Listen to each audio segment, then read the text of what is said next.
My cheating husband hid a love child with his coworker, accused me of financial betrayal, so I exposed them, and watched it all collapse. My husband, a 33-year-old man, and I, a 33-year-old woman, have been married for 10 years and together since college. Since starting out, we have made financial security a priority and have achieved that, albeit with some good luck along the way. We both have good jobs, each paying close to $200,000 annually. Our student loans were paid off within a few years, as we both attended state schools with some scholarships, so we didn't have much debt to begin with. We live in a house I inherited from my grandmother, so we have no mortgage, and we don't carry any credit card debt. We max out our 401k plans and currently have 18 months of expenses in our emergency fund, which we are still adding to. Our cars are both paid off and should last another 5+ years. We manage our finances in a hybrid manner, joint accounts for bills and savings, and separate accounts for our fun money. We each get a generous monthly allotment for individual expenses, such as hobbies, clothes, or outings with friends. This fun money is not used for joint expenses, like date nights, vacations, or larger purchases like household appliances or repairs, which come from our joint account. We also agreed that any bonuses or side hustle income go into our individual fun money accounts, unless needed for major expenses, like a significant home repair. My husband is much more of a spender than I am, due to expensive hobbies like golf and collecting sports memorabilia, as well as his preference for designer clothes. That's fine. It's his fun money. My hobbies, on the other hand, are less costly: running, slow workouts, reading, and baking. For me, a great time is tea with a friend at one of our homes with homemade pastries. Recently, I've gotten back into gaming after setting it aside for much of the past decade while building my career. After realizing I had more than enough in my fun money account, I decided to overhaul my gaming setup, purchasing a new PC, desk, and gaming chair for a total cost of about $5,000. However, upon hearing about the purchase, my husband was furious. He said he had no idea I had saved so much money and that I should have consulted him before spending $5,000. I asked what difference it made since it was my own accrued fun money, not our joint funds. He insisted that my accumulating this amount without telling him was a form of financial infidelity. He said he lost trust in me and doesn't know what else I might be hiding. He demanded that I return the items and deposit most of the funds into our joint account. He also wanted to create a new rule that fun money accounts can't accumulate more than $2,000, with any excess going back to the joint account, a rule that would clearly favor him, as he spends most of his allotment each month instead of saving for bigger purchases. I feel like I'm being punished for being a day-to-day saver rather than a spender. It wouldn't occur to me to demand to know how much my husband has in his fun money account or to micromanage what he spends it on. I wasn't deliberately hiding anything. He never asked about it until after I made the purchases. Still, maybe I should have been more transparent about my plans. For context, my husband and I each have our own office or room in the house, so my gaming setup isn't in a space he uses. I don't usually game when he's home unless he's already busy with something else. My biggest block of gaming time is when he's off playing golf. Also, I run 40 to 50 miles a week, so it's not like I'm generally sedentary. I can't think of a good reason why he would object to me gaming or having a nice gaming setup in my own space. My husband finally calmed down enough to have a conversation with me. It wasn't really about the money, but a window into larger issues in our relationship. Essentially, my husband has been feeling increasingly unhappy with me for a while for the following reasons. In general, he feels he's more committed to his career development than I am to mine. It's true that, although we currently earn about the same income, the ceiling for his field, finance, is much higher than for mine, tech software development. He's currently in an executive training program, while I'm decidedly not. He's feeling resentful that he's working long hours in a high-pressure environment while I work primarily from home, doing something that's fun and fairly easy for me, without stretching myself to do more. He's concerned that over time, these resentments will build, and I won't pull my weight financially if he takes huge leaps in his career, and I don't. He also remarked that since I got back into gaming a few months ago, I've been putting less effort into cooking. I do nearly all the cooking because I work from home and have an easier schedule. It's true that I've been fixing simpler meals, like grilled chicken salads or chili with cornbread, instead of elaborate meals with fussier foods and several sides. He's also noticed that I haven't been doing the elaborate table settings I used to, with flowers, fancy placemats, and so on. Honestly, I didn't realize he noticed or cared about this, but apparently he does. Acts of service are one of his main love languages, so he's feeling neglected. He also feels I'm not putting enough effort into my appearance, not in terms of weight or body. I'm a long-distance runner and slim, but in terms of clothes, hair, and similar things. It's true that I've never paid much attention to these, given that I work from home, and in tech, the standard for appearances is extremely low, which I far exceed. I tend to buy simple, practical clothes at places like Target or Walmart, don't wear much makeup, and keep my hair in a simple ponytail. I do glam up for date nights and dressy occasions, but most days, he comes home to find me in a t-shirt and yoga pants with no makeup, and he wants me to make more effort. The bottom line is that because of all these things, he's starting to notice other women. He says he hasn't cheated, just that he's noticing others because he's regularly disappointed in me. In particular, given that he works in finance, there are many career-oriented, Type A women who manage to have fantastic bodies, be effortlessly polished and glamorous, and have more interesting hobbies. He also says he feels horrible about this because he knows I'm a good person, and he's being judgmental. It's not so much that I've changed, but that his own goals and expectations have shifted in the past couple of years. The financial infidelity accusation came into play because he feels I'm not investing in myself or our relationship, thus cheating on our future in a sense. He says he loves me enough to be honest, and I do believe he isn't trying to be hurtful. I had to drag all this out of him, and he says he doesn't want us to drift apart further, doesn't want to be angry and resentful, and knows he's asking for a lot. I know many might say I should tell him to take a hike and call a lawyer, but we've been married for 10 years and have invested a lot in the relationship. I want to see if the marriage can be saved. So, a couple of things. We made an appointment with a marriage counselor, starting next week. Also, I'm going to try to do at least some of the things he mentioned. I'm not sure about becoming more professionally ambitious when I'm already happy with my work-life balance and we're financially comfortable, but I can try spending more time on cooking, decor, and fixing myself up a bit when he's on his way home, now that I know these are important to him. I also know that I may end up feeling like I'm tiptoeing around and contorting myself to please him, but it won't cost me much, certainly less than a divorce, to try for a month or two and see how we both feel. I would always regret it if I didn't try. This may not be the update you expected or hoped for, but that's where things are. If folks are interested, I can update further once we start marriage counseling and I feel out how the changes are going. The expectations my husband is laying out are unfair and unrealistic, especially since he isn't doing anything to make it easier for me to meet them or to show appreciation for my efforts and what I bring to the table. I'm conditioned to be people-pleasing, which is impacting what I think is reasonable here. I have a lot to think about, such as what I really want, what will make me happy, and whether I want to be in a marriage where I have to keep making myself smaller, metaphorically speaking, to please my husband. I think I'm selling myself short if I agree to most of what he demands. I'm still going to the marriage counseling appointment, but I'll wait to make other changes until we get professional input. Yes, we each currently make about $200,000, so $400,000 between us. His concern is that he's likely to be promoted to a much higher-paying executive position. He's being mentored and trained for such a role, which will pay $1.5 million plus and is expected within the next couple of years if all goes well, while I'll fall behind in earnings.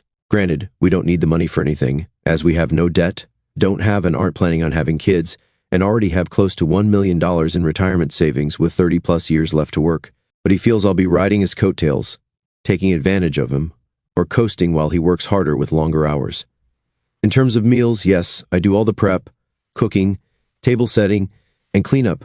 I enjoy it, and part of it is self-care for me, not just taking care of him. After all, I get to eat the food too. Since I work from home, I usually make enough for lunch the next day. I know this doesn't seem fair, and others might think he should contribute more, but it doesn't bother me as long as he enjoys and appreciates it. In terms of work, I'm usually done by 5 or 6 p.m., while he doesn't get home until about 9 p.m. these days. I wouldn't need to wear makeup or dressy clothes for work. I could quickly change and fix my hair and makeup when he's on his way home. I don't think clothes need to be designer. I can buy blouses, skirts, and dresses at Target, just as well as t-shirts and yoga pants, or shop thrift stores or department store sales. I agree that the women he's comparing me to probably don't wear fancy clothes and makeup at home. He's seeing them in professional settings that require formal business dress. I appreciate you saying I haven't done anything wrong here. There's a difference between a preference and a boundary. It's true that he used the word boundary in our conversation, saying, "I've realized it's a boundary for me to come home to a nicely dressed wife who's prepared a thoughtful meal." Yes, I realize that completely misuses the word boundary. The more I thought about it, the more his demands were sitting poorly with me. I decided to try a little experiment over the weekend to see what would happen if I met some of his demands, not because I thought they were reasonable, but because I increasingly felt the goalposts would keep moving and I was playing a losing game. On Saturday morning, I went to the salon for a glow-up, haircut, fresh highlights, and a manicure-pedicure. Then I went to the farmer's market to pick up fresh flowers for our table and gourmet ingredients. Saturday is usually our date night out, but I suggested we stay in so I could make a special dinner, steakhouse-style lobster bisque, a bread basket, with several types of rolls and savory muffins made from scratch, crab-stuffed mushrooms, fettuccine alfredo, roasted potatoes, and white chocolate mousse topped with raspberries.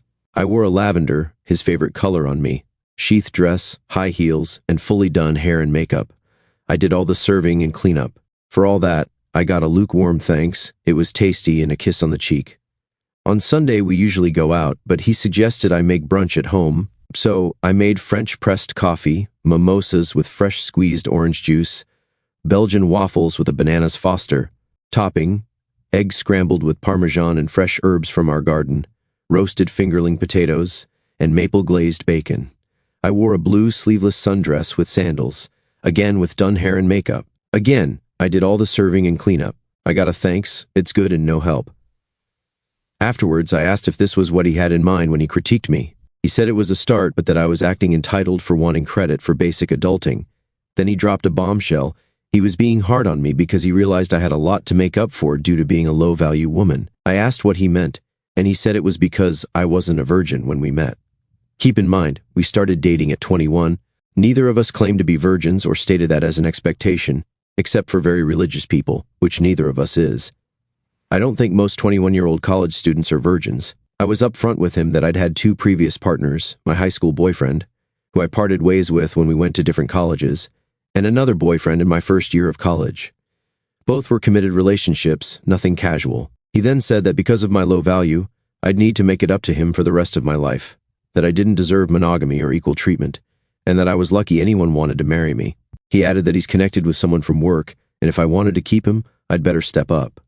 I told him it didn't sound like there was anything to keep if he no longer loved, liked, or respected me. I told him to leave, and he said he'd gladly go to his girlfriend's place. I know many insisted he was having an affair, and I didn't want to see it, that his complaints were part of a campaign to distance himself from me.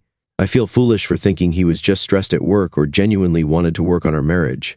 I've taken the week off work to get my head together. I have an appointment with a lawyer tomorrow, canceled the marriage counseling, but got a referral to an individual therapist for an intake session later this week.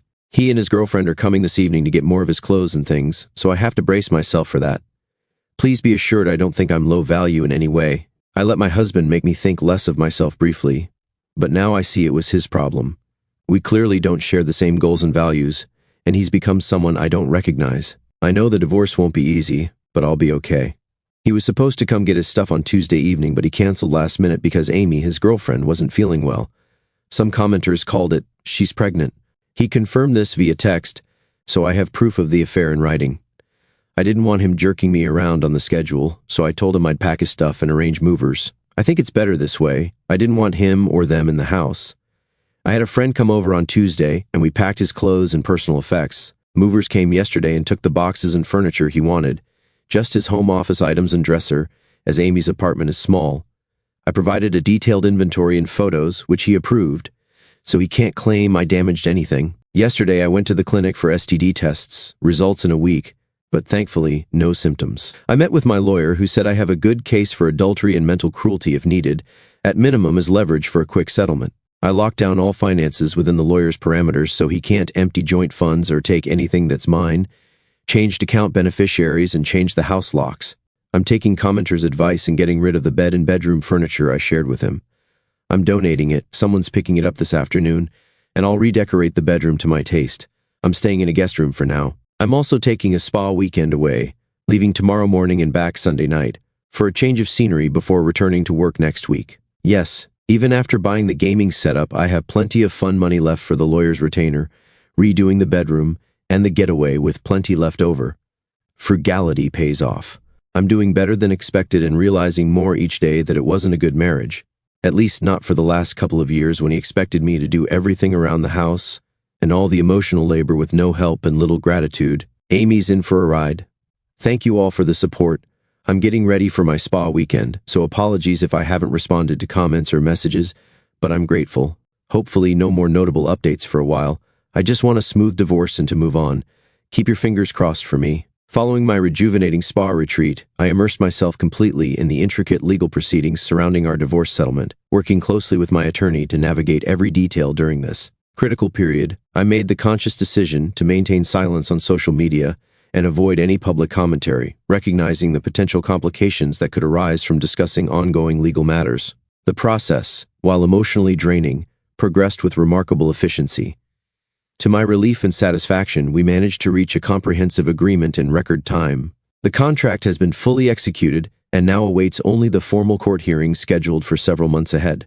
My legal counsel has assured me that the settlement agreement is ironclad, leaving no room for future disputes or complications. While I acknowledge that the terms may not satisfy everyone's expectations of what I deserved, my primary motivation was expediting the entire process to minimize prolonged emotional turmoil and legal expenses. The settlement secured everything that truly mattered to me: my grandmother's cherished house, which holds decades of precious family memories, remains entirely under my ownership, complete with every piece of furniture, artwork, and personal belonging within its walls. Additionally, both my carefully cultivated retirement savings and my substantial fund money account remain exclusively mine, providing financial independence moving forward. The concession I made involved relinquishing 75% of our other liquid assets and investments. Though his name never appeared on the house deed, he had indeed contributed significantly to major renovations and ongoing maintenance over the years, and the property's value had appreciated considerably during our marriage.